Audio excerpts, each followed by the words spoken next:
సరే, ఇంకొక ముఖ్యమైన విషయము, తీన్మార్ మల్లన్న ఈ మధ్య బీసీల గురించి మాట్లాడుతున్నాడు. అంటే పదే పదే రౌండ్ టేబుల్ మీటింగ్లు సో మాట్లాడుతున్నారు.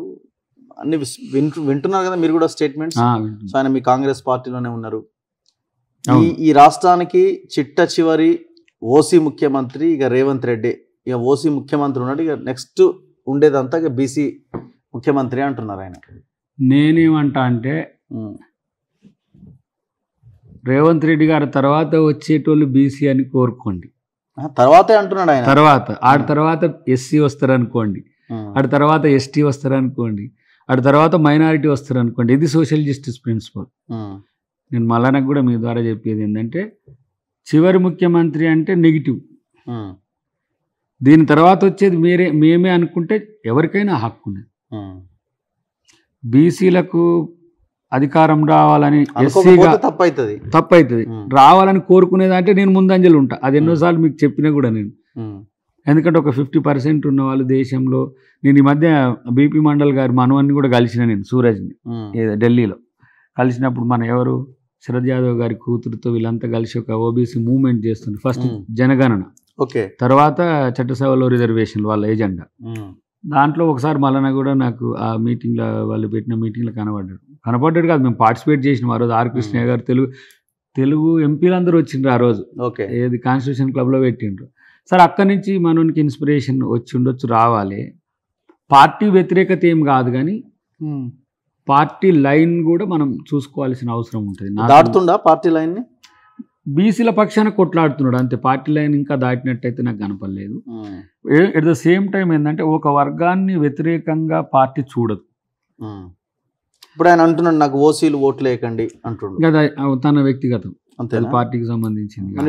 మా పార్టీ రెడ్లు ఓట్లు వద్దంటామా, లేకపోతే కమ్మలు ఓట్లు వద్దంటామా?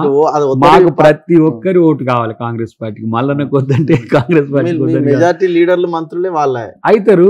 రేపు నువ్వు కొట్లాడితే నీకు బీసీలు అవుతారేమో, రేపు కొట్లాడితే ఎస్సీలు అవుతారేమో. ఎప్పుడు boss 1960s first ever in India Damodaram Sanjay గారు దళిత ముఖ్యమంత్రి ఈ దేశంలో.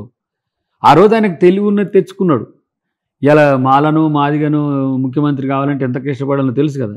చేస్తే అవుతున్నారు. చెన్నైని ఇప్పుడు పంజాబ్ ముఖ్యమంత్రి చేస్తే అయిండు. అట్లనే రేపు బీసీలను ముఖ్యమంత్రి చేయాలనే కంపల్షన్ పాలిటిక్స్ రావాలి. చేయడం ఎవరో చేయడం ఏంటి, మనమే తెచ్చుకోవాలంటే ఇప్పుడు ఒకటి కాంగ్రెస్ పార్టీ తనకు అవకాశం వచ్చిన దగ్గరల్లో బీసీలను ముఖ్యమంత్రులు చేస్తున్నారు. మన పక్కనే భూపేష్ బఘేల్ ఉన్నాడు కదా, మొన్ననే బీసీ తెలంగాణలో కూడా చేసే అవకాశం ఉంటుంది. ఎందుకు ఉండదు?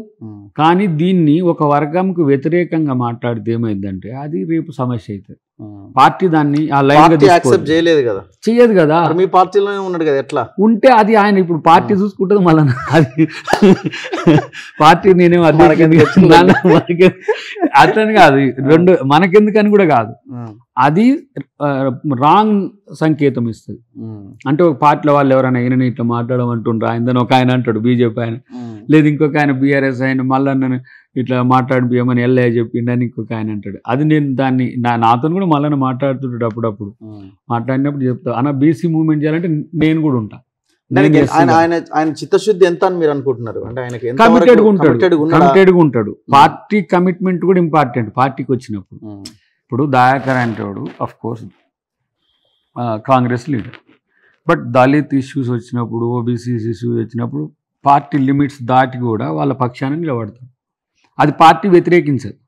అట్లని చెప్పి నేను అక్కడ తప్పున్నా కూడా దళితుల పక్షానున్న సమస్యనే, ఓసీల పక్షానున్న సమస్యని మనం ఈక్వల్ డిస్టెన్స్ ఉండాలి. వర్గీకరణ మీరు మాల మహానాడు జాతీయ అధ్యక్షుడు ఏదో ఉన్నారు, పార్టీ వర్గీకరణ అంటే మీరు యాజ్ ఏ మాల మహానాడు జాతీయ అధ్యక్షుడిగా అక్కడ ఒక రకమైన స్పీచ్ ఇవ్వాల్సి వస్తుంది. అసలు నేను పోవట్లేను అక్కడికి. అసలు ఇప్పుడు ఇది పార్టీకి కాంట్రా అవుతుంది నాకు. ఇప్పుడు నా సంఘం ఉంది, వాళ్ళు ఏం రెస్పాండ్ అవుతారు అనేది కూడా నేను ఇన్వాల్వ్ కూడా కాను. ఎందుకంటే they have their own choice also. At the same time పార్టీని డివేట్ కావాల్సిన అవసరం లేదు. అందుకని దయాకర్ చాలామంది దాని మీద స్పందిస్తలేరు అంటాడు. ఇంకే మందకృష్ణ గారు కూడా అంటాడు. ఇప్పుడు మందకృష్ణ గారికి కూడా నేనేం పాజిటివ్ కాదు, ఎందుకంటే నువ్వు నా గురించి నాకు అనుకూలంగా ఏమున్నావు, నా గర్కా నా ఘాట్కా లెక్క.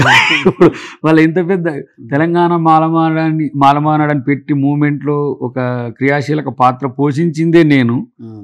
సందర్భం వచ్చినప్పుడు నేను మాట్లాడలేని స్థితి ఉన్నది, ఎటు అని చెప్పలేని స్థితి ఉన్నది. అట్లనే పార్టీ లైన్ పార్టీ నేను మెయిన్ ఫేస్ లేకపోతే లిటరల్గా మేము పార్టీ అని జనానికి తెలియకపోతే మేము ఏం మాట్లాడినా ఎవరు పట్టించుకోరు. ఇప్పుడు మల్లన్న కూడా అంతే కదా. ఇప్పుడు ఆయన వచ్చిన తర్వాత కాంగ్రెస్ పార్టీ అనే కాదు, మల్లన్న ఐడెంటిటీతో కూడా ఎమ్మెల్సీ అయింది. 2 పార్టీ లైన్ను మిస్ అయితే ఏంటంటే అది మనం ఆక్షేపణీయంగా ఉంటుంది. సమ్ టైమ్స్ మనకు లవ్ లెటర్స్ కూడా వస్తాయి మళ్ళీ. ఇది కూడా చూసుకోవాల్సి ఉంటుంది. సమర్థించడం, నేను బీసీ వాదాన్ని నేను మల్లన్న కంటే ఎక్కువ సమర్థించగలను. అవసరమైతే నాది నేను ఒక పాదయాత్ర కూడా గతంలో నేను అనుకున్నా, కాకపోతే మన యాత్రే కొంచెం తడబడుతున్నది కాబట్టి ఆగినాం. కానీ రేపటి రోజున బీసీ అస్తిత్వం కొరకు ఓసీలు కూడా కొట్లాడే రోజులు ఉన్నాయి. చూడండి మీరు, రేపు ఆ దేశంలో జరుగుతున్న ఉద్యమంలో బ్రాహ్మణ సంఘాలు సైతం ఓబీసీలకు ఉత్తరప్రదేశ్లో మద్దతు చెప్తున్నారు. ఎందుకనంటే కాజ్ జెన్యూన్ కాబట్టి. సో మా పార్టీ కూడా మల్లన్న డిమాండ్ను ఎగ్జిక్యూట్ చేయడానికి కూడా సిద్ధంగానే ఉన్నది.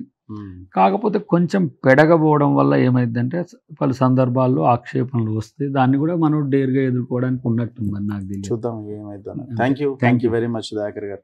సో ఇది అద్దంకి దయాకర్ గారితో లేటెస్ట్ అప్డేట్స్ పైన అనాలిసిస్ చూస్తూనే ఉండండి మన తొలి వెలుగు.